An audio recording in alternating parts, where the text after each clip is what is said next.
Alright folks, so here I'm going to explain the RFID fuzzing files. So I'm going to go to RFID Fuzzer app, and as you can see, we have EM4100, we have HID Prox, we have PAC Stanley, we have H1031, we have IO Prox SXSF, we have Paradox, we have Indala 26, we have Viking, we have Pyramid, Carry, Jablatron. So I'm just going to go to HID Prox because it's the most common.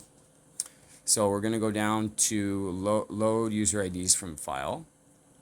And then we're going to go to the HID Prox random file that I created. Select that. We're going to bring the time delay down to 0.1 and the emulation time down to the minimum, which is 0.2.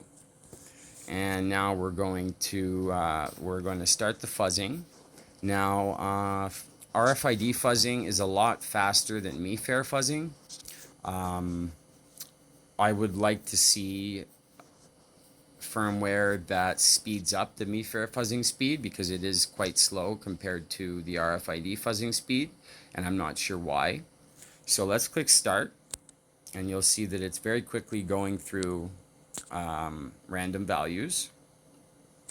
And so this is HID Prox is considered a legacy system.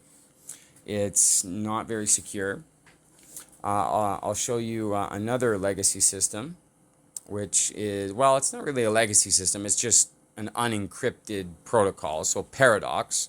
So for example, if I go to load file, I have three copied fobs, and one of them is my buddy's workplace. So I could upload that file, but just for the sake of this, I'm going to go to load user IDs from file. I'm going to go down to Paradox. I'm going to select that. And as you can see, the time delay is still 0.1 and the emulation time is 0.2.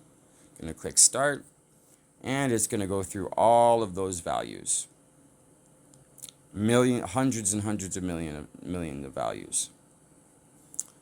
So as I said, statistically, if you're standing there long enough, you should get a hit. Now, there will be times where you're fuzzing and the light turns green and it beeps, but the door doesn't unlock. And you might say to yourself, well, why is that? Now, that's because the key that is being sent to the reader is a valid format key, meaning it fits the correct parameters for the access system, but it's missing either a property code value, a valid property code, or it's missing another aspect of the key, because usually there's three different aspects to a key. And one of those aspects is a property code.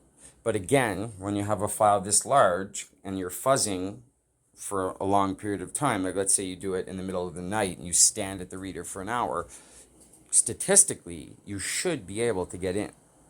But again, this generally works on systems that are less secure or not implemented properly.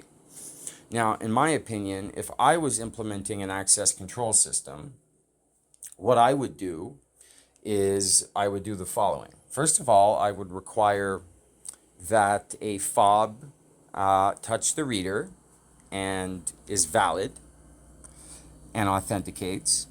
And then there is a 6-digit code associated with each fob that the user has to punch in. So it's basically a form of two-factor authentication where you would have to touch your fob to the reader, it would go green, it would say okay, and then you'd have to enter a code. Now that would completely prevent copying fobs or fuzzing, because you would have to manually punch in a 6-digit PIN code.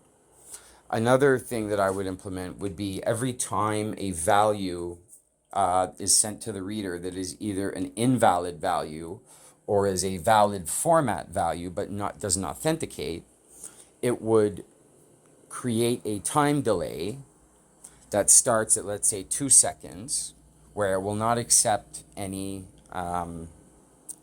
codes for 2 seconds.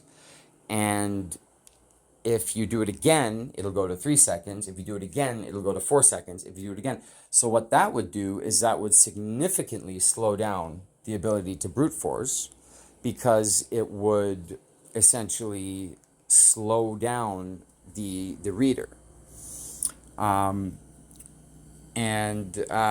So that would be a more secure way of having access control, having a delay between incorrect values, and requiring a double authentication by having to touch your fob and having to type in a PIN code. So anyways, I hope this video was helpful. And yeah, happy fuzzing.